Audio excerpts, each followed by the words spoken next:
Good evening. I'm very happy to welcome you again at Dreamhaven Garden for not this time an afternoon poetry reading, but an evening poetry reading, always with Robert Service's best quotes and inspiring rhymes. Lancieux, the fantastic view over the Bay of Lancieux, and our guest stars, admirer of poetry and fan of Robert Service, the kitties. So at the last reading, I have been turning pages and stopping at some poems and quotes, giving some explanation. So I'm going to do a bit of the same, and going to other thematics. And okay, I'm opening to the owl and the fire, and it's like we are at a campfire listening to stories of the Great North and the Yukon.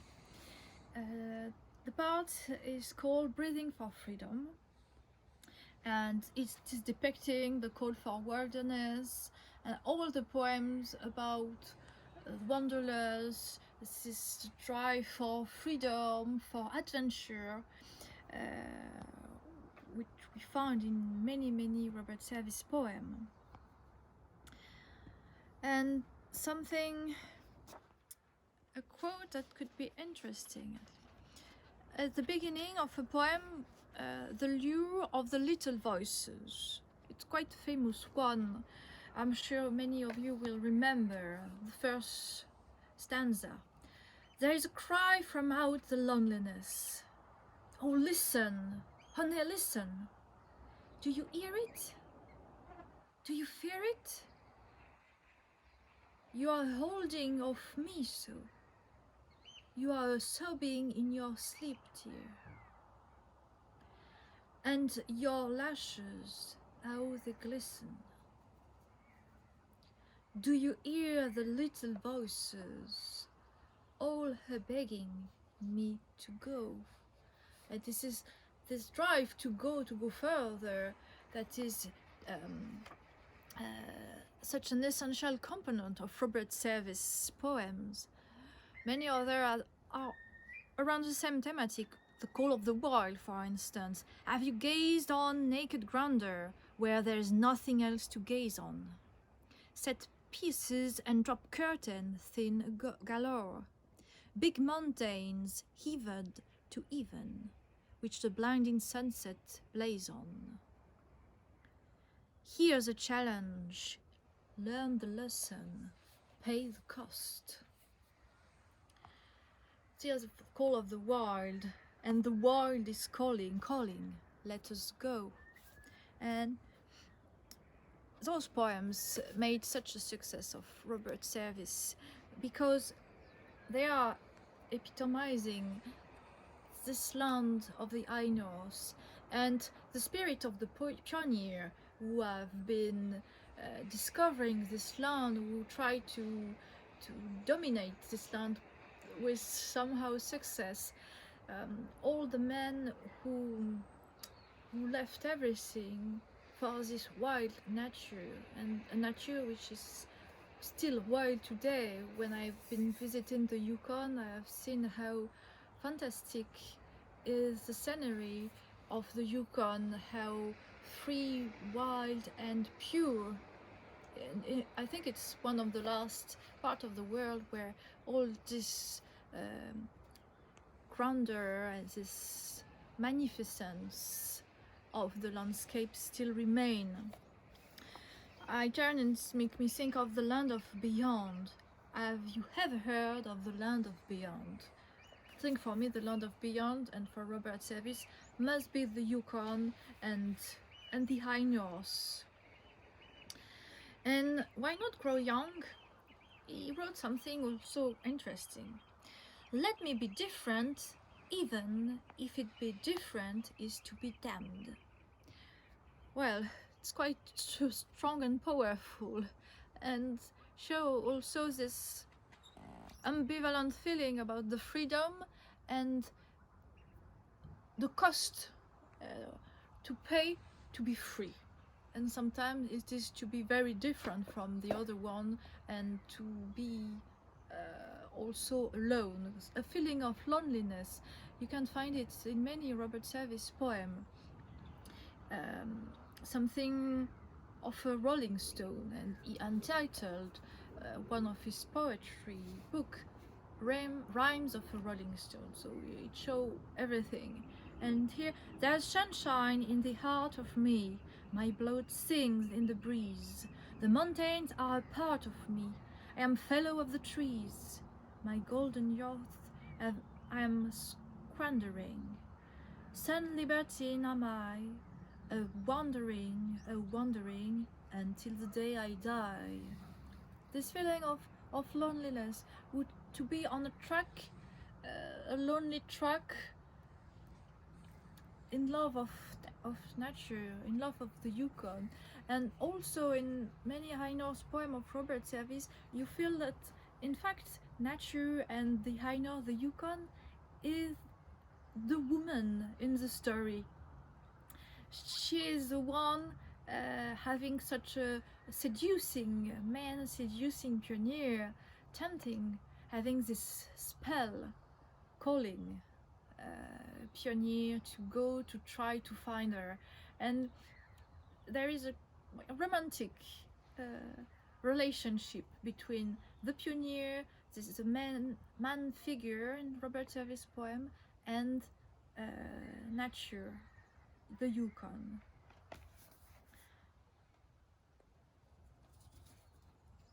Of course, the men that don't fit in, just saying what I just explained, the lone trend, the wanderlust, the northern light. And I'm not going to talk about the shooting of Dan McGrew and the cremation, because we all know a lot about it. I'm going to switch to a less known part, and my aim for this anthology was to speak about his most famous poems, of the shooting, the spell of the Yukon, but also to highlight other things, other domain of interest that Robert Service has described, and very well described.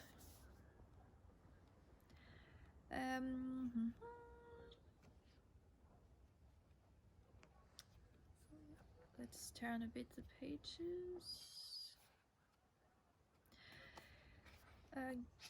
You have also often in Robert Service poems, like Teddy Bear, No Lilies for Lisette, some poems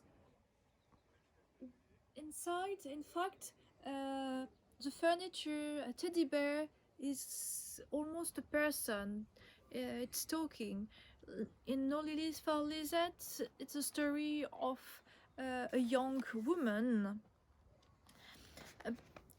which unfortunately has been obliged to sell herself in order to survive. I guess it's taking place in Paris, and the poor girl is just dying. We don't know why and what is the reason of her death, but in her room, all the furniture is starting to talk, and it's beautiful how it's written, because first you have the door saying something, then the chair, then the glass, then the bed, then the room, then it's the silence, it's peace, and it's just giving an atmosphere and something very romantic, and I find it very interesting how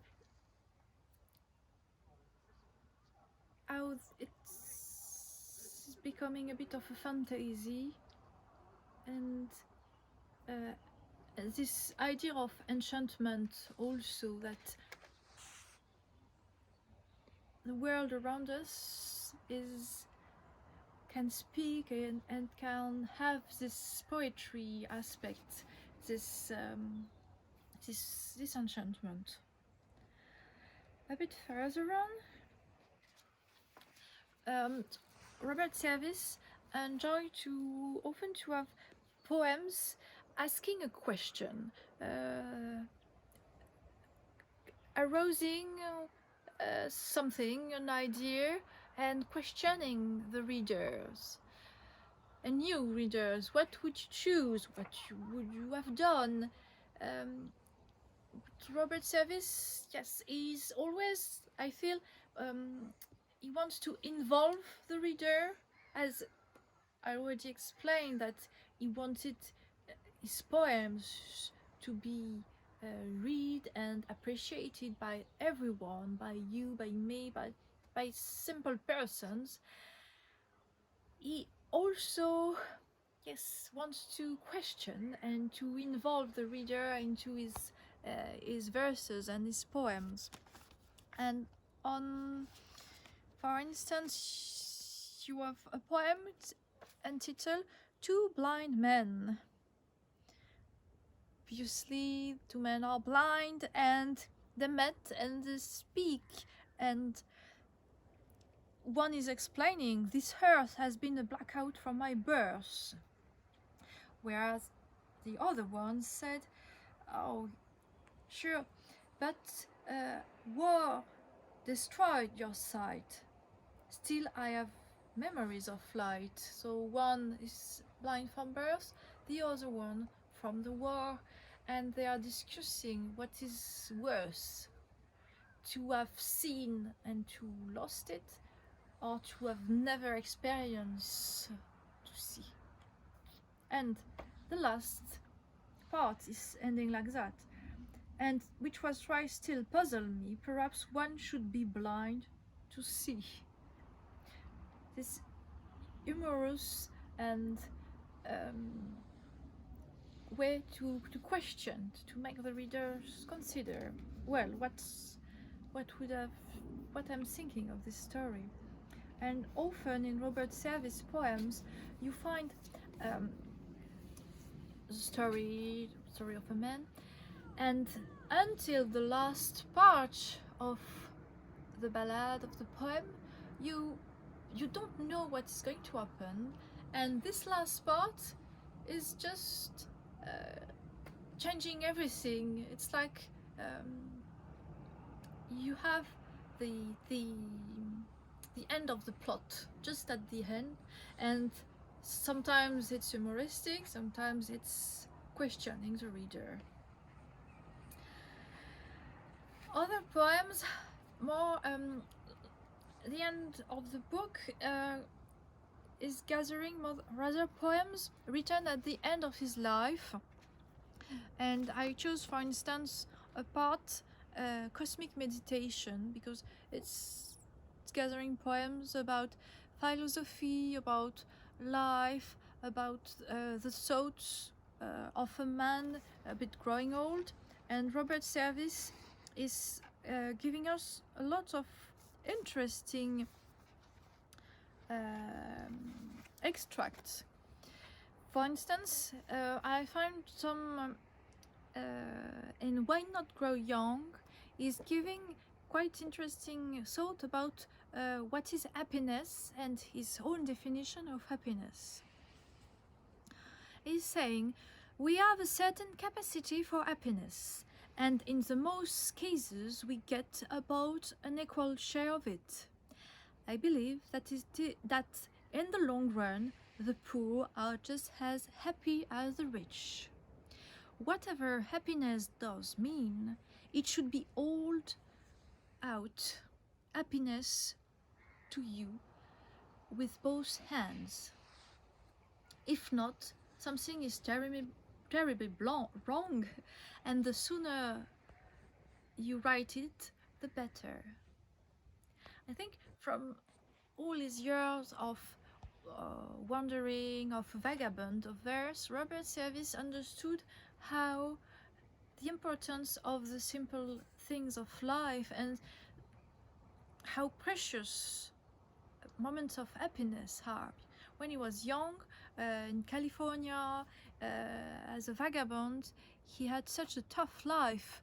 He was sleeping at the Salvation Army. He was living on very almost no food. He was looking for bananas and beans, and so he knew what it is not to have a room to sleep, not to have a roof, and not to have nothing to eat.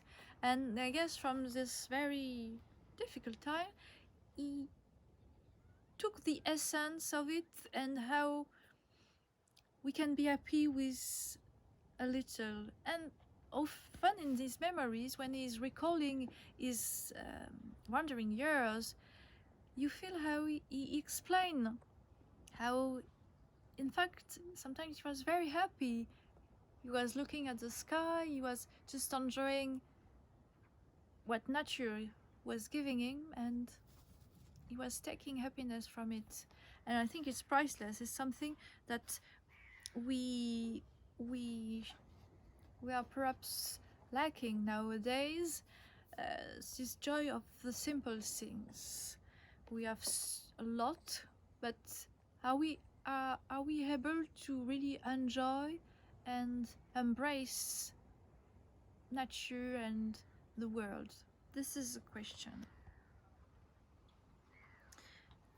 And he said, also in Why Not Grow Young, I make the best of my circumstances, try to put myself in harmony with them.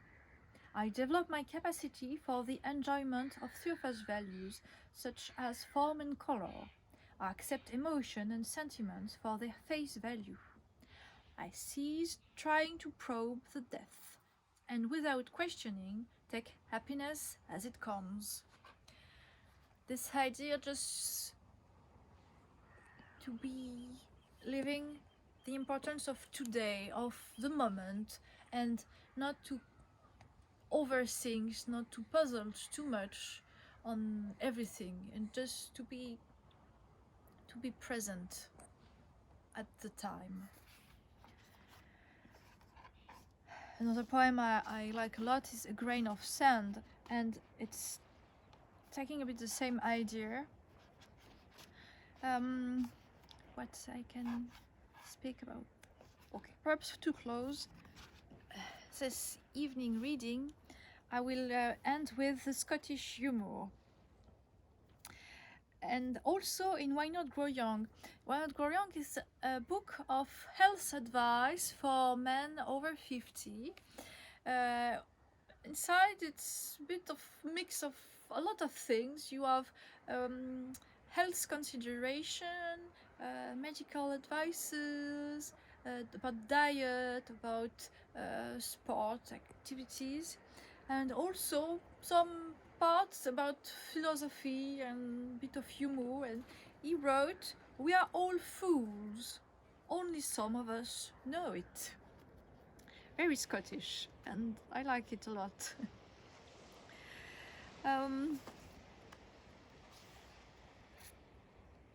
A poem I find it very funny. Yeah. I am a Christian Scientist. I don't believe in pain. My dentist had a powerful wrist. He tries and tries in vain to make me grunt or groan or squeal, with probe or rasps or drill. But oh, what agony I feel when he presents the bill. Very, very funny, I think.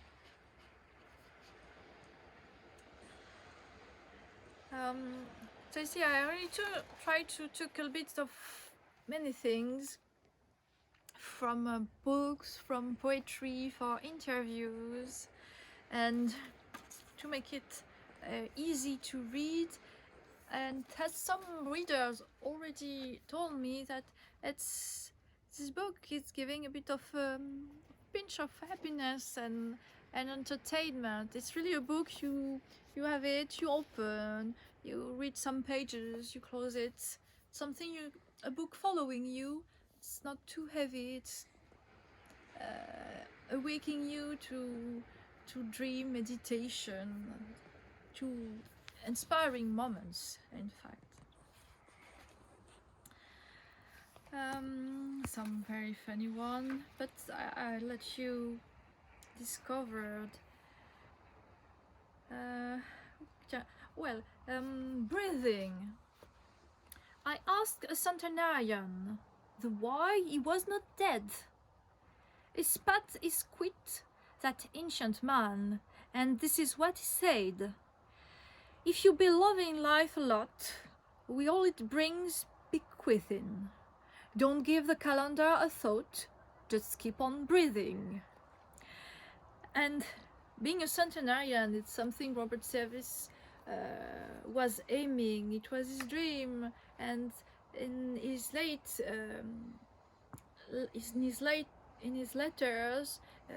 in his 80s, he was writing to his friend that he wanted to be centenarian, and he will try to do everything to reach this goal. Fortunately, he died at 84, so far from being a centenarian.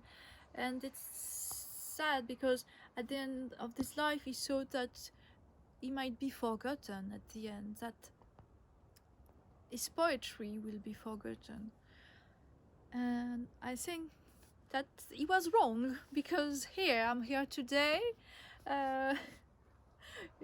many decades later, and I'm speaking about Robert Service, and I'm not alone to be passionate, to have this interest about Robert Service work, poetry and life. We are quite a lot of people in the same, having the same illness. And inside this book you will find some extracts of short accounts of Robert Service admirers around the world, and they are all sharing their admiration and how Robert Service poems are enlightening their days and providing them solace, joy, and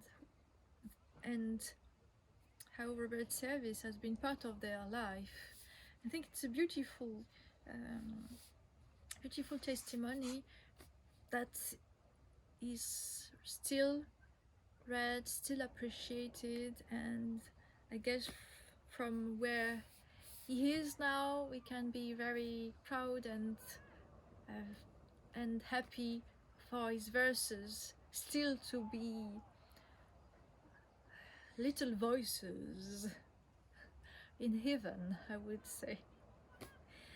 Thank you for your attention for this evening poetry talk and Dreamhaven Garden. I think now it's starting to be a bit dark, but you can enjoy the view and the peacefulness of the place. I think that there are no surprise that Robert Service enjoyed so much Lancieux, and it was really a place for writing, for meditating, for dreaming, and a place to write such wonderful poetry. And it's also a place where I worked and prepared this book. It's here in Lancieux, and I hope it can also bring you a lot of joy. Happy reading.